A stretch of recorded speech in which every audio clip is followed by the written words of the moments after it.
I know you've talked a lot about not letting our guard down and being prepared for potential future variants. We asked our audience ahead of this program if they were returning to a similar pre-pandemic life, and a majority said they were. So, is there a danger in sort of reverting back to life as it was in February 2020? And what precautions do you think are appropriate for people to be taking right now?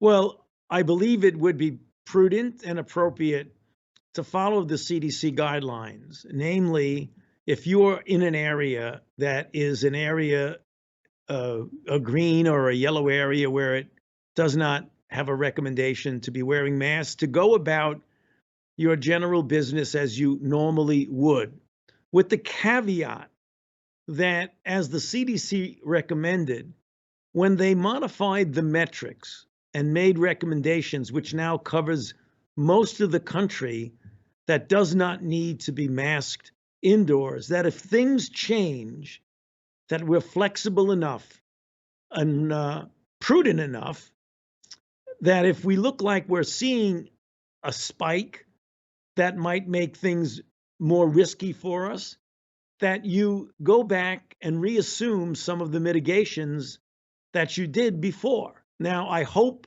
it doesn't come to that. Everyone wants to get back to normality. Everyone wants to put this behind us. And as I mentioned in an earlier comment, thankfully, we are going in the right direction with regard to all the parameters of infection, hospitalizations, and deaths. So we can assume a degree of normality, and that would be fine. That's what we all want. We've been in this long enough, but we can't claim absolute victory at this point. There's still viral dynamics. We still have a highly transmissible virus among us, particularly the BA2, which has a greater degree of transmissibility than an already highly transmissible BA1, which is the original Omicron.